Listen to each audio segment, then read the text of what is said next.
We need to recognize Luke Acts as a beautiful piece of literature that is well crafted, but far from literally true. For unto you is born this day in the city of David a Savior, which is Christ the Lord. And let's call it what it is. It's fiction. That's what Christmas is all about, Charlie Brown. Hello and welcome to episode 2 of The Historical Tell, where we will be revealing the first 2 distinct ways that the author of Luke and Acts may have sort of unintentionally betrayed his true identity. Just like how advances in DNA testing make it possible to catch a murderer literally decades later after the murder, or how satellite imaging is making it possible to rediscover long-lost civilizations, emerging research into the centuries around the time of Christ can also help us evaluate ancient texts in a whole new light, subjecting them to levels of scrutiny that the original authors never would have guessed to be possible.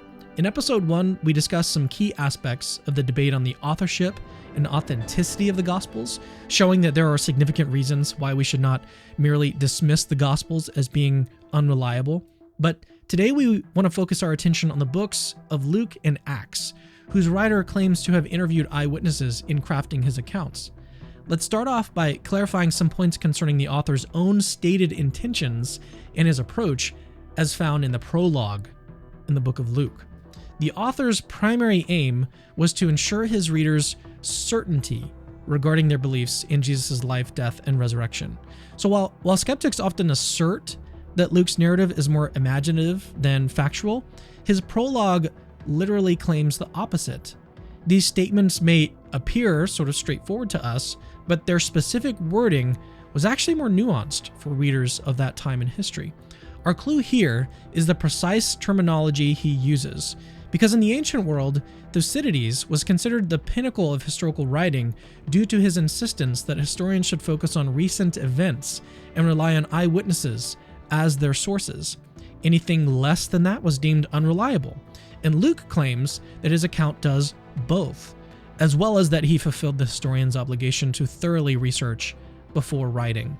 According to Josh Peters, a specialist in ancient historiography, Luke was sending a clear message to his readers here. Luke signaled, by means of the prologue, his agreement with Thucydides' views on history writing, and by and large, all ancient historians emulating the model of Thucydides make these types of claims in their prologues, and the author of Luke's Gospel follows this pattern. Suppose that we were reading Luke's Gospel for the first time.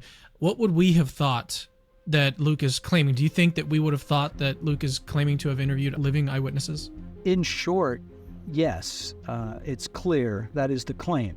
So the issue at hand isn't just about Luke's claim and what it means, it's whether or not it's true, or if it was intentional misinformation to cause his readers to sort of respond in the way that he wished them to.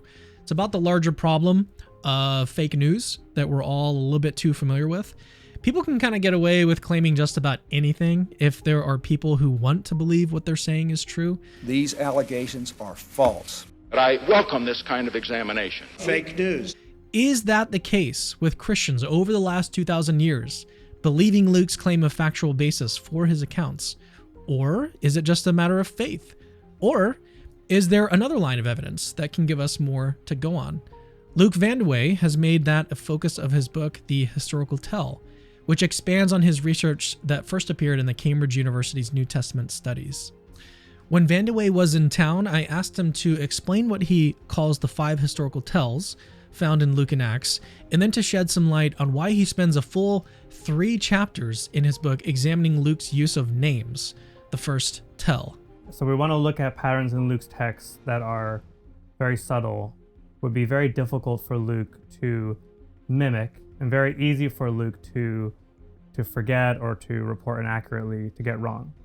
And names are perfect for this, simply because they're so easy to overlook. Have you ever forgotten someone's name? Every day.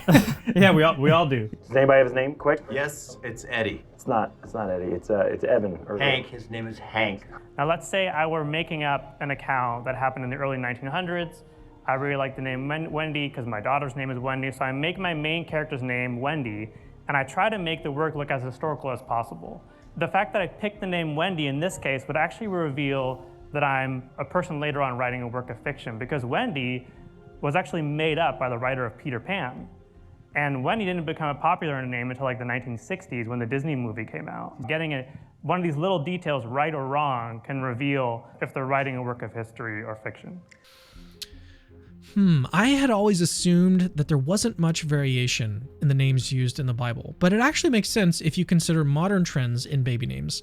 Names like Noah and Liam that were less popular in 2011 became highly popular by 2020, while names like Matthew saw a decline. But if a fictional writer were to create characters in a historical context, this pattern of popularity would be pretty valuable evidence, but Luke's access to such data was pretty limited. So your book claims to build on some of the observations by Richard Bauckham in his book, Jesus and the Eyewitnesses. Yes, and you really need to hold together three concepts simultaneously. The first concept is the fact that as scholars have cataloged and digitized the names of about 500,000 ancient persons that one can search, and they will give you approximate naming statistics for a particular place and time in history. Richard Bauckham, 20 years ago now, took one of these databases by a Jewish scholar named Tal Alon, and he compared the naming statistics of her database with the naming statistics in the Gospels and Acts. And so, for example, he determined that the two most popular names in the Gospels and Acts is Simon and Joseph among males. And those two names together, about 18% of males have those in the Gospels. Well, sure enough, in Tal Alon's database, 16% of all males have those names. So there's a congruency there between the two data points. Similarly, you can take the top 9 names in the Gospels and Acts, and about 40% of all males have these top 9 names. Sure enough, in Alon's database, 41.5% of all males have these same 9 names. So it's a naming pattern, a naming congruence. The third piece then comes from my own skepticism. What does this really tell us about authenticity? Couldn't someone create this, make this up as a fictional writer, for example? Right. So I compiled a list of 1,500 names from over 25 ancient works, including historical romances, biographies, the non-canonical gospels, etc. And I cataloged all the names of these and I compared them to the relevant databases. And the conclusion was that names that achieve onomastic congruence, those appropriate naming patterns, they're only found in the works of Josephus, Plutarch, and Suetonius, the ancient historians at the very apex of ancient biography. And sure enough, the Gospels, including the Gospel of Luke, have onomastic congruence just like they do. In your research, did you see that this also applied in the book of Acts?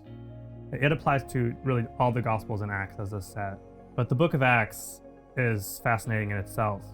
Of course, it's the part 2 of Luke's 2-volume work, where Luke is focusing on the early church, and then specifically on Paul's missionary travels.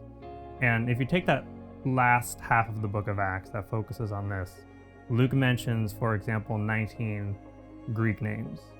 Well, 2 of these Greek names, Damaris and Lydia, are almost completely unique Greek names in the ancient world, to the extent that certain scholars have in fact published papers arguing that Luke made up these names because they're so unique. Well, we know now, because of these databases that we have, that in that region along the northern Mediterranean, the southern portion of Asia Minor, about 10% of all people in fact had totally unique names. So the fact that Luke has 19 names, 2 of which are unique, that fits perfectly in that context. You can take another feature of these names, the fact that 3 of them are theophoric. And a theophoric name simply is a name that incorporates the name of a god or gods into it. So Dionysius, Demetrius, and then Timotheos, Timothy. Luke has 3 theophoric names out of those 19. And sure enough, that is a completely appropriate naming pattern for that region at that time. Now, 2 skeptical scholars, Camille Gregor and Brian Blaze, have recently argued against this type of case, claiming that the sample size of names in the Gospels and Acts is sort of too small to be statistically significant. Even if there was only one Simon in the Gospel and Acts as opposed to 8, which is the actual number, that still wouldn't be statistically significantly different from what we would expect to observe if Baucham's thesis was true. And again, this is because the sample size is too small. However, for reasons that analytical philosopher Liddy McGrew calls, quote, highly misguided, Gregor and Blaise intentionally cut a third of the relevant names from the Gospels in order to make this claim. We will cut the bike down the middle and give half to each of you. What? But note how Van de Wey also describes onomastic congruence in terms of accurate and intricate naming patterns. But Gregor and Blaise never factor in the intricacy part. Not only do they incorrectly analyze the name popularity statistics, they also don't consider the ratios of different name origins. How many names, for example, are biblical, Greek, or Latin, or how the gospel authors appropriately disambiguate common names like Mary, Simon, and Joseph by calling them Mary Magdalene, Simon Peter, or Joseph of Arimathea. But they don't do this with rarer names like Bartholomew, Cleopas, or Nicodemus. Jesus had 2 of his 12 disciples called Simon. One was Simon with an extra bit, Peter or Cephas. One was Simon with an extra bit, the Zealot or the Canaanite. So you've got a disambiguation. And then you read other disambiguations. Jesus went and had a meal with someone called Simon the leper, but he wasn't a leper at the time because people were sitting around having a meal with him. Maybe Jesus had healed him. Simon of Cyrene carried the cross. Simon Peter in the book of Acts stayed with someone called Simon the tanner or the leather worker. So you find that they make sure that these most common names are distinguished and not the less common names. Now, how could someone making up stories outside the land do that? Okay, so I never would have guessed that those hard to pronounce names in the Bible could give us so many clues.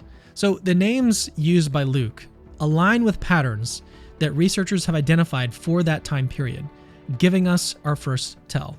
The naming patterns used in Luke and Acts match historical, non-fictional records very closely.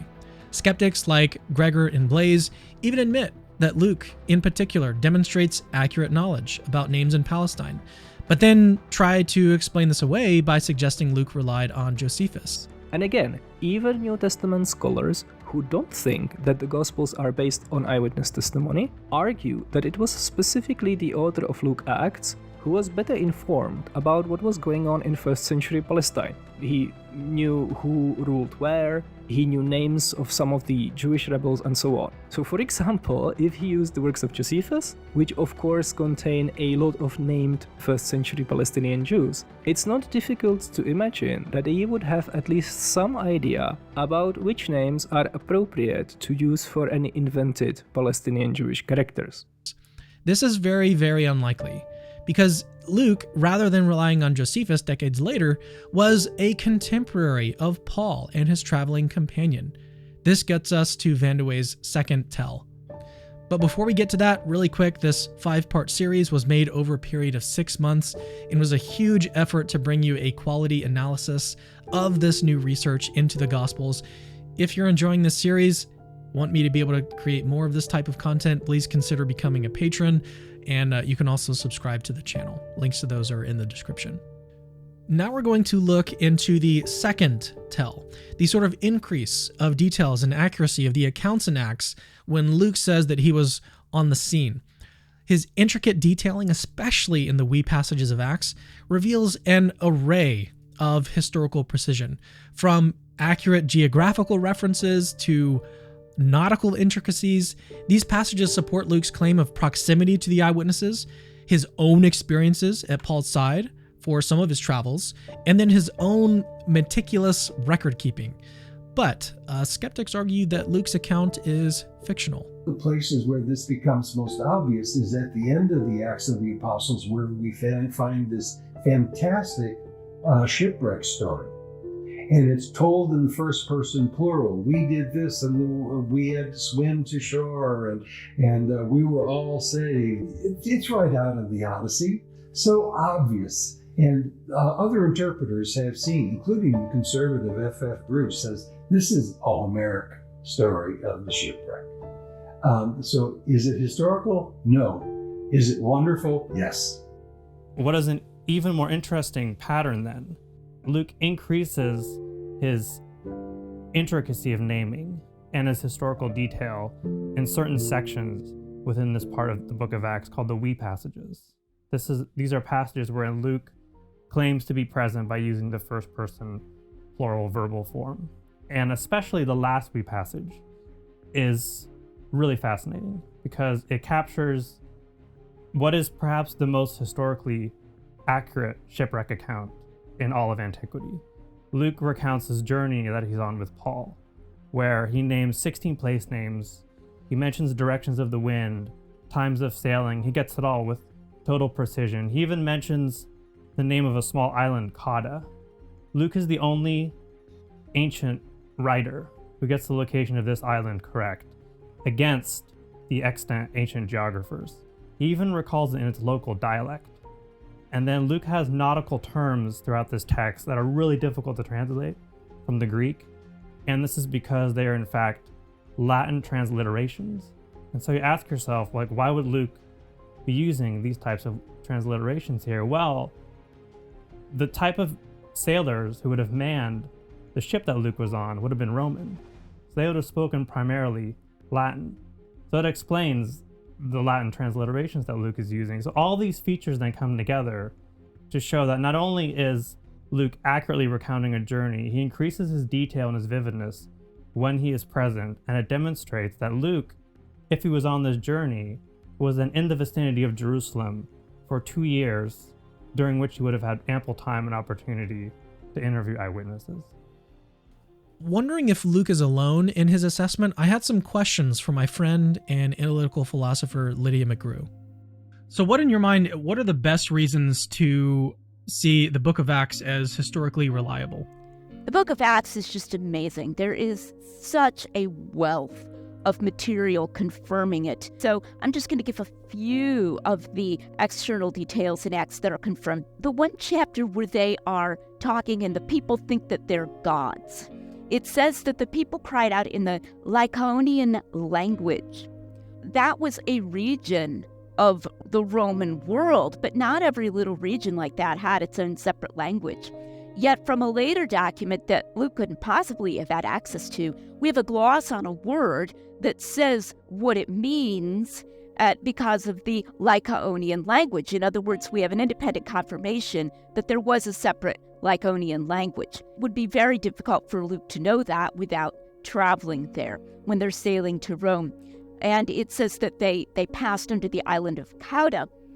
We can get approximately where he's locating that island, and that is where the island is located. And a bonus there is that Pliny the Elder, who wrote a natural history, when he implies where that island is, he gets it wrong. Luke is doing better than the books that we have at the time. So, and there are many, many more details of that kind, so much so that some more liberal critics have suggested that maybe the Book of Acts incorporates a travel log from somebody else in order to explain in a kind of ad hoc way all of these details of the locations that he gets right. Why not just say then that Luke was traveling with Paul as he indicates? That's a simpler explanation. Those are just the external types of things, and there are so many. But then there are also undesigned coincidences between Acts and Paul's letters. They take a little longer to explain than the ones in the Gospels, but they're fascinating. And yet there are also these little differences that make it quite clear that Luke is not attempting to base Acts on the epistles. Things like how long he spent in Thessalonica. If you read just Acts, you might get the impression he spent a shorter time period. It doesn't say that, but you might just get that impression. Then if you read the books of Thessalonians, if he were basing it, he would smooth that out and make that clearer. So I think it's quite clear that Luke's access to the facts is independent of the epistles, and yet it intersects with the epistles in so many fascinating ways. Okay, so Luke is listed as Paul's traveling companion on a few different occasions. I then turned to biblical scholar Craig Keener to find out if that has a noticeable effect on his accounts in the book of Acts. What is the most compelling reason to believe that the author of Acts, Luke, was a traveling companion of Paul? He says so. Normally, in antiquity, if somebody says I or we in a historical work, they actually mean that they were involved in it. People try to get around that, but that's just normally what it means. The ways people have tried to get around it, sometimes they'll say, well, he's very precise in the we material, so maybe it's a travel journal, which I think is true. It probably was a travel journal, but whose travel journal was it?